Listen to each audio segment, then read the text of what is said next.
Raja Richard dari Inggris yang mayatnya muncul setelah 500 tahun. Sejarah dunia yang belum kamu tahu. Richard lahir pada 2 Oktober tahun 1452 di Fotheringhay Castle, Inggris. Ia merupakan putra bungsu dari Richard, Duke of York, salah satu bangsawan paling berpengaruh pada masa itu.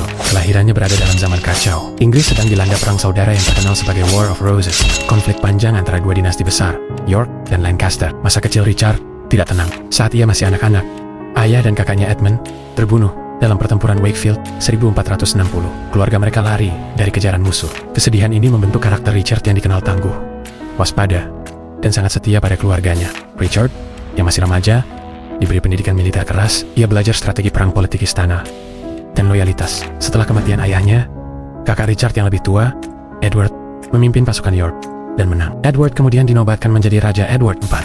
Raja Edward mempercayakan Richard posisi penting, meski masih muda, sebuah bukti besar bahwa Richard memang cerdas dan berbakat. Saat Edward keempat sempat digulingkan oleh musuh politiknya, Richard ikut mendampingi kakaknya dalam pelarian ke Burgundy, kemudian kembali bersama Edward untuk merebut kembali tahta. Dalam pertempuran ini, Richard menunjukkan keberanian besar. Sejak itu, ia dianggap salah satu panglima terbaik di Inggris. Setelah keamanan kerajaan stabil, Richard menikahi Anne Neville, putri bangsawan yang sangat kaya dan berpengaruh. Pasangan ini kemudian memiliki seorang putra, Edward of Middleham. Saat Edward keempat meninggal tiba-tiba pada 1483, putra sulungnya, Edward V, seharusnya naik tahta. Namun, Edward V masih anak-anak. Sesuai tradisi, Richard ditunjuk sebagai Lord Protector, penjaga dan pemimpin kerajaan selama raja kecil belum dewasa. Disinilah sejarah Richard mulai penuh kontroversi. Richard memindahkan Edward V dan adiknya Richard, Duke of York, ke Tower of London, katanya untuk keamanan. Namun, kedua pangeran itu kemudian menghilang. Sampai sekarang, kasus mereka disebut Prince in the Tower. Tidak ada bukti kuat Richard yang membunuh mereka,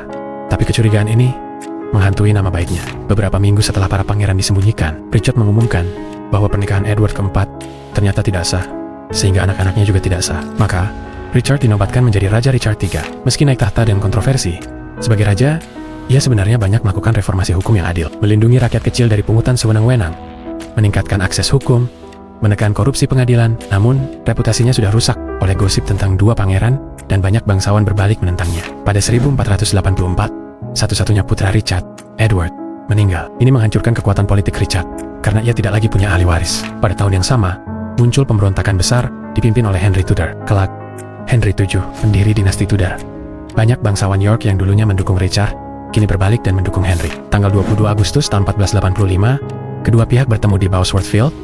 Richard memimpin pasukan sendiri di garis depan. Dia menolak untuk mundur, meski jumlah musuh lebih besar dan beberapa sekutu mengkhianatinya pada detik terakhir. Saat melihat Henry Tudor di dekat garis musuh, Richard menerjang langsung dengan teriakan terkenal, "A horse!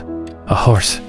My kingdom for a horse!" Ia berusaha membunuh Henry sendiri, tetapi dikepung oleh beberapa satria prajurit Tudor. Richard tewas di medan perang, Raja Inggris terakhir yang mati bertempur. Setelah wafat, tubuhnya ditelanjangi dan dibawa ke Leicester. Di sana jasadnya dikuburkan tanpa upacara layak. Sejarah mengatakan kalau Richard dikubur di Greyfriars Church, sebuah gereja ordo Fransiskan. Namun, pada abad ke-16, saat pembubaran biara oleh Henry VIII, gereja itu dihancurkan.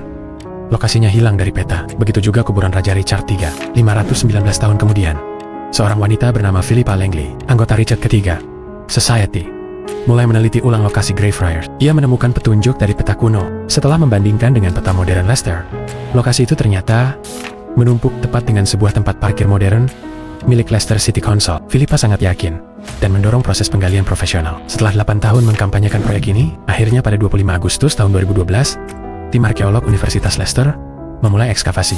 Hari pertama penggalian, keajaiban tak terduga. Lubang pertama digali di sebuah slat parkir, bertanda huruf R, ironisnya seperti R untuk Richard.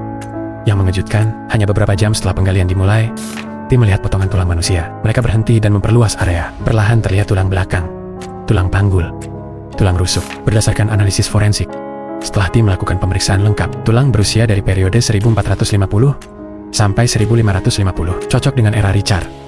3 jenis luka, cocok dengan pertempuran abad ke-15. Tidak ada luka defensif atau tidak sempat menangkis, menunjukkan ia mungkin dikelilingi. Sesuai dengan catatan sejarah peperangan, seluruh ciri fisik Raja Richard III yang ditulis sejarah sesuai dengan kerangka yang diketemukan itu. Bahu kanan yang lebih tinggi dan tulang belakang melengkung parah karena skoliosis. Namun, berbeda dengan propaganda Tudor yang menggambarkan dia bungkuk dan cacat berat, inilah bagian paling dramatis. Para ilmuwan mencari keturunan maternal atau garis ibu dari Richard III, karena DNA jenis ini diturunkan utuh melalui garis perempuan. Dua keturunan ditemukan Michael Ibsen, Kanada, Inggris, dan Wendy Duldy, Austria. Ini adalah salah satu kasus forensik sejarah paling spektakuler di dunia. Setelah 530 tahun, Richard III akhirnya menerima pemakaman yang layak pada 26 Maret tahun 2015. Upacara dilakukan di Leicester Cathedral dengan penghormatan kenegaraan. Ribuan orang memenuhi jalan-jalan untuk menghormati raja yang kontroversial namun penting dalam sejarah Inggris. Petinya diukir dari kayu oak, dibuat oleh keturunan yang DNA-nya digunakan Michael Ibsen. Penemuan Richard III bukan sekadar menemukan mayat. Ini memecahkan misteri 5 abad, membuktikan kekuatan kombinasi sejarah dan forensik modern, membalik beberapa stigma propaganda Tudor, menjadi salah satu penemuan arkeologi paling terkenal abad ke-21.